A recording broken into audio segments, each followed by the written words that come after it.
Welcome to Afternoon Express. Now, today we celebrate Tata Madiba's birthday as community development practitioner Tarryn Lee Bell shares how a man rebuilt a nation with the power to forgive.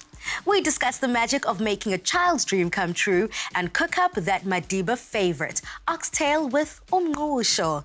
Now, on social media, we would like to know, Mandela Day is coming up. So what did you admire the most about Tata Madiba? Share your comments and please do remember to use the hashtag Afternoon Express in all of them. Now, Nelson Mandela was a beacon of hope for everyone around him around the world. But we know everything he did was underpinned by one very important word, and that is forgiveness. On the couch is Tarryn Lee Bell, a community development practitioner, to discuss the importance of forgiveness. Welcome to the Loft, Tarryn Lee. Thank you so much. Thank you for having me. Now, before we delve deeper into the idea and the concept of forgiveness and how we've been able to see it articulated so effortlessly in South Africa, what is the underlying idea of forgiveness? I think, to put it simply, it's the ability to let go of hurt, pain, resentment, with the hope of reconciliation. Often, and sadly, in the absence of an apology. And that's what it is all about, finding the forgiveness within yourself for the next person, for your very own healing.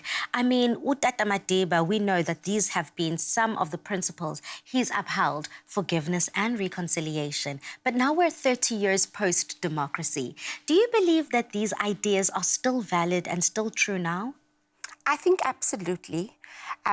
We wouldn't have been here if it wasn't for his ideology around forgiveness. However, I'm very careful that we don't always use this as a yardstick.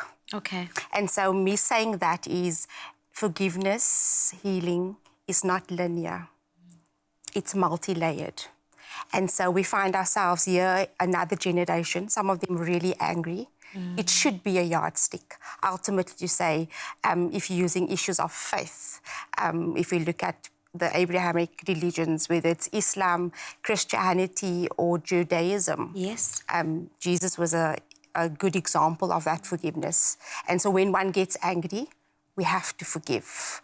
When issues of the past come up, we have to forgive. When we see the lack of restitution, huge scorns of inequality and injustice, to be able to forgive. Yeah.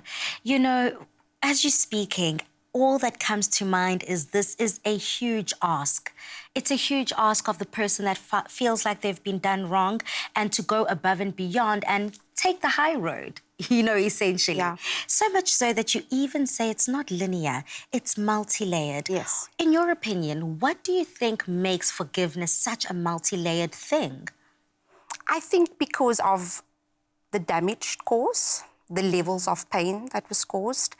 And I often say that our journeys of forgiveness is different. So what may be for you a short process could be very long for someone else. Yeah. The important part is that we don't impose that on someone else. And so if we're looking at Tata, he had 27 years in prison to process in solitude. And so he comes out and here we are as a nation at a very different space to him. And so if you look at that sample and we use it today, it's like an avocado pea. And my son loves to press it until it gets soft, but it's not organically getting ripe. Ooh. And so this multi-layeredness I speak about is, how do I forgive someone that has deeply hurt me? And what can I use? Can I use what you have used? Absolutely. But is it going to be the same?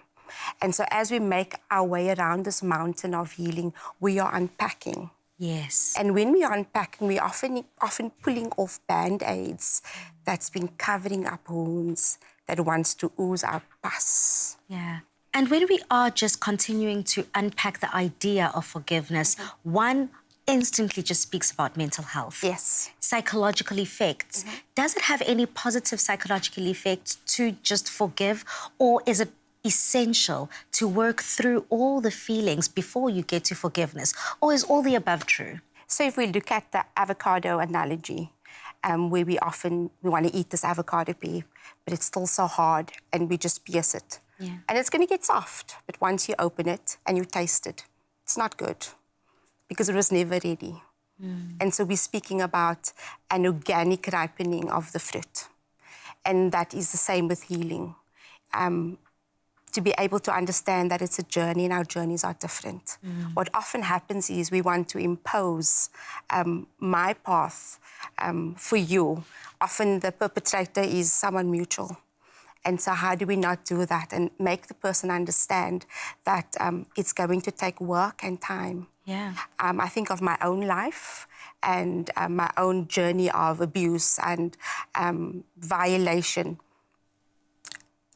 It's been long, but there's work that needs to be done because I needed to for my own, not just mental, but the holistic healing that needed to happen. Absolutely. So psychologically, in all of those emotions, how that nestles in the body physically. So often you're wondering, why do I have all of these ailments? Why is my chest tight? Why am I not sleeping at night? Because we get so obsessed with this perpetrator and then it manifests in the body. Thank you so much, Tarryn, but we will be continuing the conversation a little bit later. Thank you. As Madiba once said, as I walked out the door towards the gate that would lead to my freedom, I knew if I didn't leave my bitterness and hatred behind, I would still be in prison. Stay tuned, Mzansi, because later Tarryn Lee will be back to share her insights on how to move towards a state of forgiveness. See you in a bit.